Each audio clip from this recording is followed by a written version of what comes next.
శ్రీ గురుభ్యో నమ. శ్రీ మహాగణాధిపతయే నమ. ఇక మకర రాశి. ఈ రాశి వారికి మార్చి 18 వరకు ఆదాయం 8, వ్యయం 14. మార్చి 19 నుంచి ఆదాయం 2, వ్యయం 8. ఈ రాశి వారికి మే 25 వరకు గురుడు 6వ ఇంట ఉండడం వల్ల వ్యాపారం మందుకోడిగా నడుస్తుంది. ఉద్యోగంలో కూడా ఉద్యోగస్తులకు కొంత డెవలప్మెంట్గా ఉండదు. కొద్దిగా అనారోగ్యం కూడా ఏర్పడడానికి ఆస్కారం ఉంది. మనశ్శాంతి లేకుండా మే 20 వరకు అనుకోని కొన్ని చిక్కులు రావడము, ఆ చిక్కులలో సతమతమైపోయి మానసికంగా, ఆర్థికంగా, ఆరోగ్యంగా కూడా కొంత దెబ్బతినడం అనేటువంటిది జరగడానికి ఆస్కారం ఉంది. మే 26 నుంచి సప్తమ స్థానానికి గురుడు ఉచ్చ స్థానంలోకి రావడం వల్ల, శని 3వ స్థానంలో యోగకారకుడై ఉండడం వల్ల తలిచిన కార్యక్రమాలన్నీ శుభంగా జరగడానికి ఆస్కారం ఉంది. ఒడిదుడుకులు లేని జీవితం జరుగుతుంది. కొన్ని పనులు ఆలస్యంగా జరిగినప్పటికీ కూడా ఆ పనులలో సఫలీకృతమై మనశ్శాంతితో జీవితాన్ని గడపడానికి ఆస్కారం ఉంది. మీ మనోధైర్యమే మిమ్మలను సదా కాపాడుతుంది. ఆదాయం బాగానే ఉంటుంది, కానీ ఖర్చులు అధికంగా రావచ్చు. ఇంట్లో కావచ్చు, బయట కావచ్చు, కొన్ని ఖర్చులు అధికంగా రావడం ఉంటుంది. ఆ ఖర్చులు భరించాలి, తప్పదు. కానీ సంఘంలో పేరు ప్రఖ్యాతులు మాత్రం మంచిగా పెరుగుతాయి. 10 మందిలో భేష్ అని చెప్పి అనిపించుకుంటారు. వాటి గురించి మీరు ప్రయత్నం చేయడం కూడా జరుగుతుంది. మీ నమ్మకము, మీ మనోధైర్యమే మిమ్మలను సదా కాపాడుతుంది.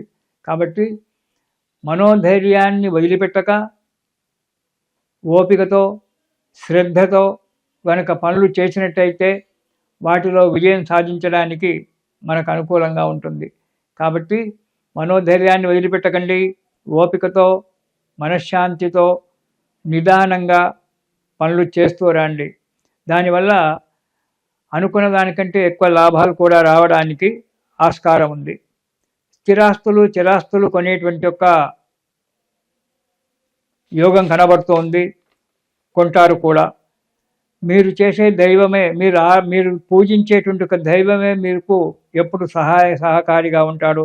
కాబట్టి ఆ దైవాన్ని వదిలిపెట్టకుండా ప్రతిరోజు పూజించండి. మానసిక ఆనందంతో ఉంటారు. ప్రయాణాలలో కొన్ని ఇబ్బందులు ఎదుర్కొనవలసి వస్తుంది. కాబట్టి ప్రయాణాలు చేయడంలో జాగ్రత్తగా అవసరం ఉంటుంది. ప్రతి ప్రయాణంలో, ఏ ప్రయాణమైనా కానీ జాగ్రత్తగా ఆలోచించి ప్రయాణం చేయండి. జాగ్రత్తగా ప్రయాణం చేయండి. ఇక కొన్ని విషయాలలో కొన్ని ఇబ్బందులు ఎదుర్కొనవలసి వస్తుంది. అవి కూడా తొందరగా సమసిపోతాయి. ఇక ఉద్యోగస్తులకు మంచిగానే ఉంటుంది. ప్రభుత్వంలో చేసే ఉద్యోగస్తులకు స్థానచలనం ఏర్పడుతుంది. బదిలీలు కావడం జరుగుతుంది. ప్రైవేట్ సంస్థలలో ఉద్యోగాలు అయితే ఉన్నారో వారు ఉద్యోగాలు మార్చుకోవడము జరుగుతుంది. ఆ మార్చుకునేటప్పుడు ఆ కంపెనీ గురించి ప్రతి విషయం సహజంగా తెలుసుకొని మారండి. ప్రభుత్వ ఉద్యోగస్తులకు స్థానచలనం ఎక్కడి నుంచి ఎక్కడికి ట్రాన్స్ఫర్ అవుతారో తెలియదు. అనుకున్న చోటికి దొరకకపోవచ్చు. మీకు ఇష్టం లేని చోటికే మిమ్మల్ని బదిలీ చేయవచ్చు. కానీ తప్పదు, వెళ్ళాలి, చేయాలి.